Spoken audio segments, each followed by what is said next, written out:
नमस्कार दोस्तों, स्वागत है आपका daily one topic by AK YouTube channel पर। आज इस वीडियो नोट के माध्यम से हम देखेंगे बेंथम के राज्य की उत्पत्ति संबंधित विचार कि बेंथम ने राज्य की उत्पत्ति संबंधित विचारों के अंतर्गत क्या कहा है, राज्य के बारे में क्या कहा है।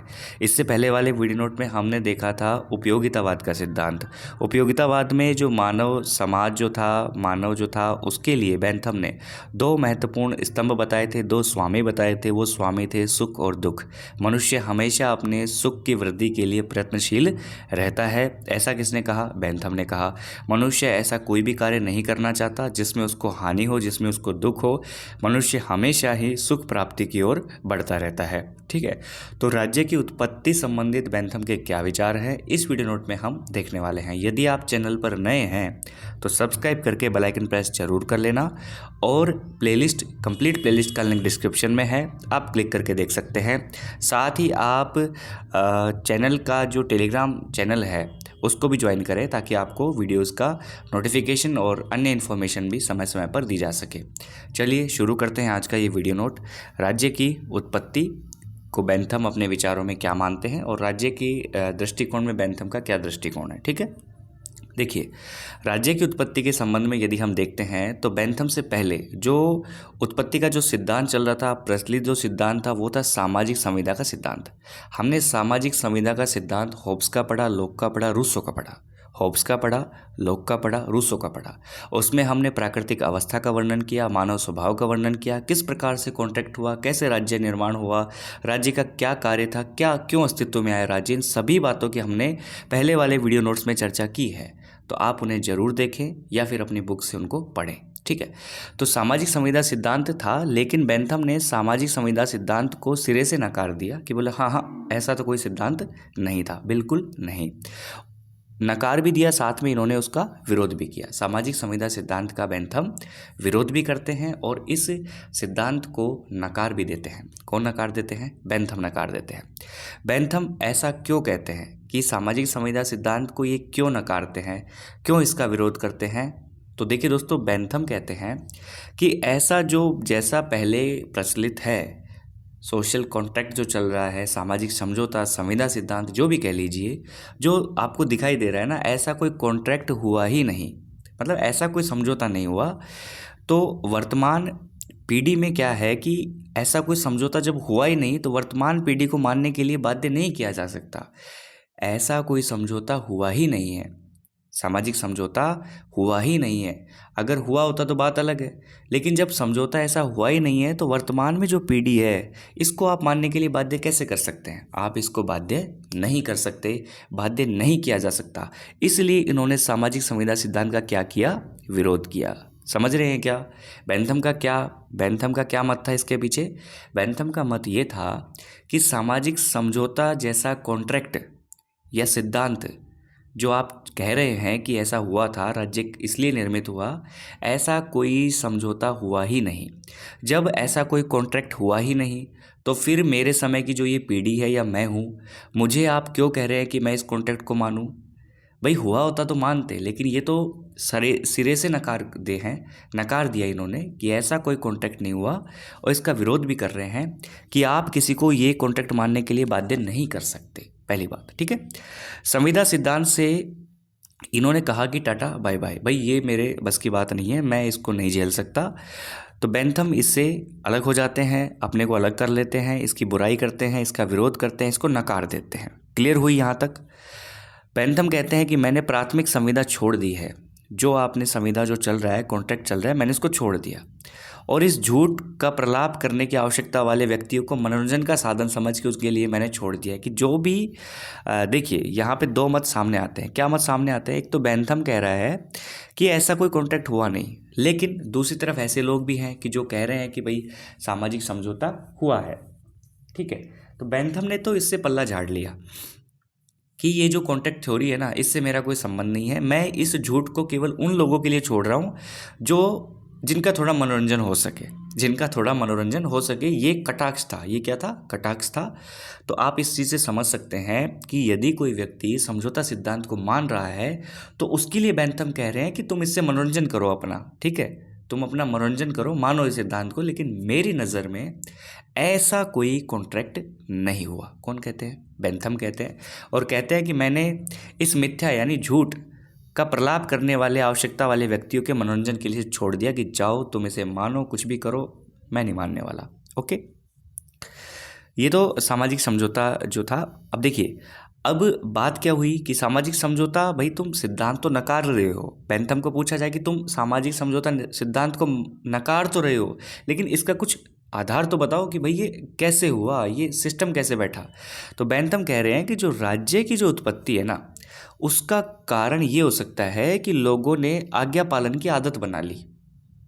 अपना एक संप्रभु बनाया, उसकी आज्ञा पालन की क्या बनाई? आदत बनाई। ओके, आज्ञा पालन की जो आदत बनाई गई, और वो आदत उपयोगी है क्योंकि वो आदत सुख बढ़ाने वाली है। सुख बढ़ाने वाली है, सुख बढ़ाने वाली है, पॉइंट नोटेड। सुख बढ़ाने वाली है मतलब उपयोगितावाद से कनेक्ट हो जाता है बेंथम। फिर से किससे कनेक्ट हो जाता है? उपयोगितावाद से कनेक्ट हो जाता है। सुनो, ध्यान से सुनो। बेंथम कहता है कि राज्य की उत्पत्ति का कारण क्या है? लोगों ने आज्ञा पालन करना शुरू कर लिया, उसको अपनी आदत बना ली। तो जो आदत जो है ये उपयोगी है। उपयोगी क्यों है? क्योंकि ये आदत हमारी, मनुष्य की, इंसान की, लोगों की सुख बढ़ाने वाली है। जब सुख बढ़ रहा है तो फिर ये राज्य की उत्पत्ति का सिद्धांत किससे टच हो गया? उपयोगितावाद के सिद्धांत से टच हो जाता है, भिड़ जाता है, जुड़ जाता है। ठीक है, तो बेंथम कहते हैं कि आज्ञा पालन से होने वाली हानि, आज्ञा पालन करके यदि कोई हानि हो रही है और अवज्ञा से होने वाली हानि, इन दोनों में यदि हम तुलना करेंगे तो आज्ञा नहीं मानने वाली जो हानि होती है वो बहुत भयंकर हो सकती है, बहुत बड़ी हानि हो सकती है। यदि हम आज्ञा पालन कर रहे हैं और हमें लाभ भी नहीं हो रहा तो हमें हानि बहुत कम मात्रा में होगी। मतलब हानि में भी इन्होंने क्या कर दिया?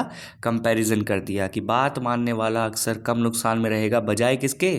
जो बात नहीं मानेगा।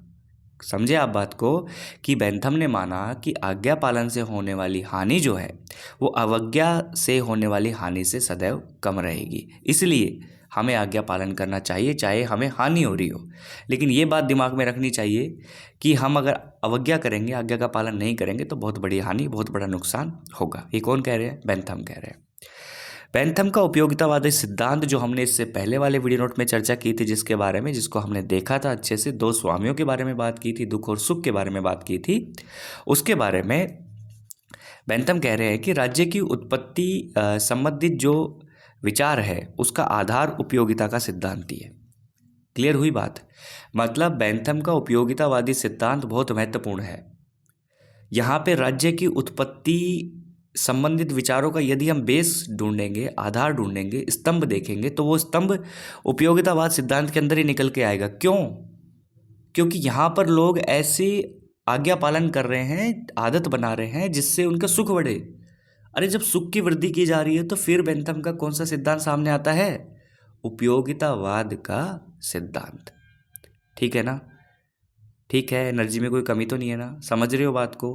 उपयोगितावाद सिद्धांत को इन्होंने आधार बता दिया किसकी? राज्य की उत्पत्ति की संबंधित विचारों में, अधिकतम लोगों का अधिकतम सुख। ओके, अब देखिए, अब बेंथम राज्य की प्रकृति के बारे में क्या कहते हैं, ध्यान से सुनिए। जो मोस्ट इंपोर्टेंट पॉइंट है वो मैंने शामिल किए हैं। तो राज्य का अस्तित्व जो है वो व्यक्तियों के लिए है। पहली बात तो ये समझ लेना कि राज्य किस लिए है, व्यक्ति राज्य के लिए नहीं है। क्लियर कर लेना माइंड में। बेंथम के अनुसार राज्य का अस्तित्व किसके लिए है? व्यक्तियों के लिए है, लोगों के लिए है। ओके, राज्य व्यक्तियों के हित को साधने के लिए एक साधन मात्र है। काम क्या होगा राज्य का? व्यक्तियों की भलाई होगा। व्यक्तियों के जहाँ भी हित होंगे उन हित को साधने का एकमात्र एक साधन मात्र है क्या? राज्य। क्या माना बेंथम ने? राज्य को व्यक्तियों के हित साधने का एक साधन मात्र माना है।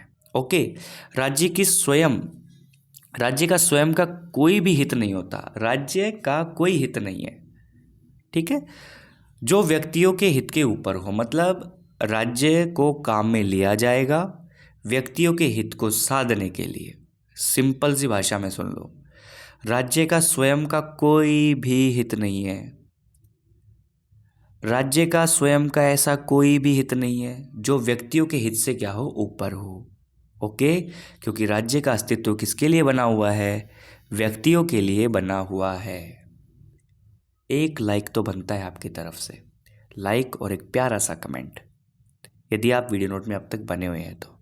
जितने शुरू में जुड़ते हैं ना उतने लास्ट तक टिकते नहीं हैं, और जो टिक जाते हैं ना वीडियो में वो ज़रूर कुछ ना कुछ सीखते हैं, भले ही उनके कुछ याद ना रहे, लेकिन जब वो अपना चैप्टर पढ़ेंगे, जब वो परीक्षा में प्रश्नों को देखेंगे, तो ये मेरी आवाज़ उनके कानों में गूंज सकती है। ठीक है, ऐसा विश्वास है मुझे। तो बेंथम के अनुसार राज्य का अस्तित्व व्यक्तियों के लिए है। ओके, नेक्स्ट देखिए, बेंथम राज्य को सामान्य सुख की वृद्धि का एक माध्यम समझता है। बेंथम राज्य को क्या समझता है? बेंथम व्यक्तियों के हित की पूर्ति करने का साधन मात्र समझता है राज्य को। बेंथम सामान्य सुख की वृद्धि का एक माध्यम समझता है राज्य को। और बेंथम के राज्य की प्रकृति क्या है? बेंथम के राज्य की प्रकृति नकारात्मक है। देखिए दोस्तों, जो जुड़ा रहेगा ना वीडियो में, बहुत सारे प्रश्न क्लियर होंगे, और ये प्रश्न आपको वन लाइनर के अंदर भी मिलेंगे। क्लियर है फंडा? कोई वन लाइनर देख के खुश है, कोई डिस्क्रिप्टिव देख के खुश है, और मैं तुम्हारे लिए दोनों तरह से खुश हूँ। ठीक है, तो बेंथम की राज्य नकारात्मक राज्य। नकारात्मक क्यों है इसको भी सुन लो। क्योंकि लोगों को दंड द्वारा ही समाज विरोधी कार्य करने से रोकता है। जनता के नैतिक चरित्र को ऊंचा उठाना उसका कोई भी उद्देश्य नहीं है। बेंथम का राज्य व्यक्तिवादी है। एक लाइन में ये प्रश्न और क्लियर कर लेना कि बेंथम का राज्य क्या है? व्यक्तिवादी। बेंथम का राज्य सामान्य सुख की वृद्धि करने का एक क्या है? माध्यम है। बेंथम का राज्य एक क्या है? नकारात्मक राज्य है। क्या है? नकारात्मक राज्य है। ठीक है, चीज़ें समझ में आई? क्लियर हुई?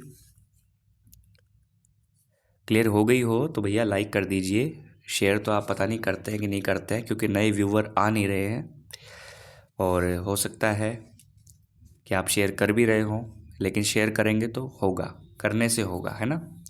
करके देखो। चलो जी, इस वीडियो नोट में इतना ही। मिलते हैं नेक्स्ट वीडियो नोट में एक नए टॉपिक के साथ में, ताकि आपको हम हेल्प कर सके पॉलिटिकल साइंस में। Thank you so much for watching this video note.